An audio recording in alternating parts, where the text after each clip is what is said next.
25 personal fouls, 62 points in the paint, 10 turnovers, 10 steals, 8 blocks in that department, tied with Jazz on that one.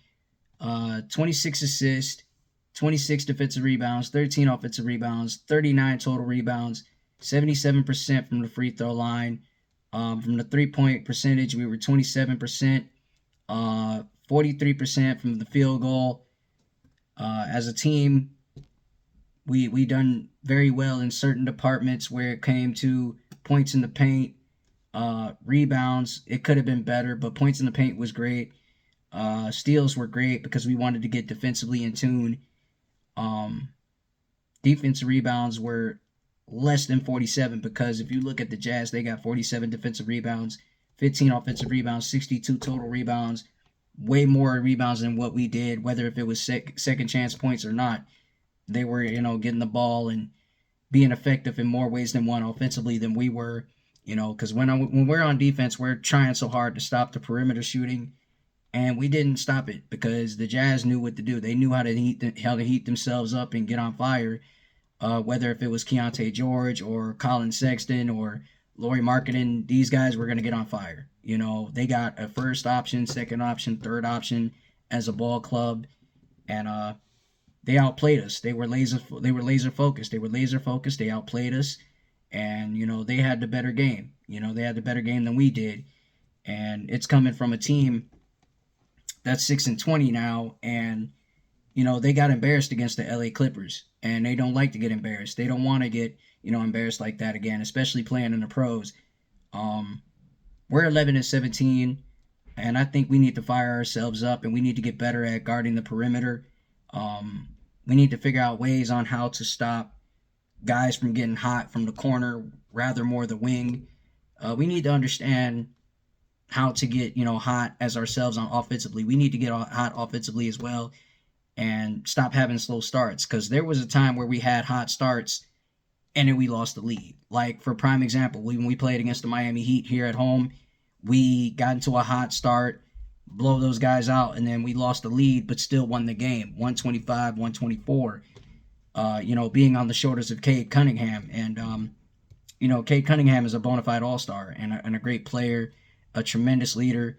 I even saw footage of him talking with, AT about, how to, do this or do that to make themselves a better player and vice versa. So, you need guys like Cade Cunningham to lead you. You need guys that could, definitely push you and facilitate the ball and, be a catalyst, a strong catalyst going forward. And he's 100% the captain, and we believe in him and he believes in us. And I think he really can do, plenty of things going forward, with this team. The play-in is the main goal. The playoffs is going to be the playoffs, but the play-in is the main goal for this team to get to. And we fell short of making the tournament because we played against a veteran team like the Milwaukee Bucks, who know the ins and outs of how to beat a team and how to keep the lead and how to maintain it through the surface. And hats off to Damian Lillard. Hats off to, Giannis Antetokounmpo. Hats off to all those guys. And hats off to Coach Doc Rivers for putting his players in position to succeed. So that's not saying that JB can't do the same, but he could. It sucks to lose Ron Holland and the dog-like mentality that he had on the floor for us when he got ejected, getting into it with Jordan Clarkson, who's a former LA Laker.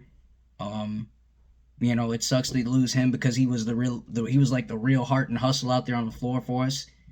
And we really needed him. We really needed him. He had a dog-like mentality. He had the heart. He had the charisma. He had the style, the swagger, the flair to help us get back in the game and help the crowd get back into it. We just need to bounce back. We need to bounce back and get ready for the Phoenix Suns. We know that KD is capable of getting hot. We know that Bradley Beal is capable of getting hot. We know that Devin Booker is definitely a Michigan native and he could get hot at times from the perimeter, maybe even from 15 feet or 10 feet from shooting. We know now that we're 11-17 and we got to fire ourselves up and go better and get better, going forward, because we got road matchups, Lakers, Suns. We just got to get ready for them and be prepared from first quarter to fourth quarter. And it's 48 minutes of great basketball. blood, sweat, and tears. Just lay it out on the line and sacrifice for one another, and give a good effort. Because if we give a good effort, we're gonna win games. And young teams, they start off slow, but later you'll get hot. And if you don't believe that, look at the Tigers. They started off slow, got hot. Look at the Red Wings. Started off slow, got hot. It's all a part of the consistency of being a team. And you know, they're definitely buying into the grit and the grit identity. They're buying into it, and they're staying in games, but they want to finish games. So let's get ready for the Suns and ball out and go crazy. Give me your thoughts on this game, and even more about the loss that we had against the Utah Jazz, because the Jazz, as I said again, are in play for a top 3, top 5 pick. And give me your thoughts on the Pistons record and where they'll end up, and give me your thoughts on the next game too, against the Phoenix Suns. So it's Chicken Nugget King 313 signing out. Make sure you like, share, subscribe to the channel. I'm at 270 subscribers. Peace.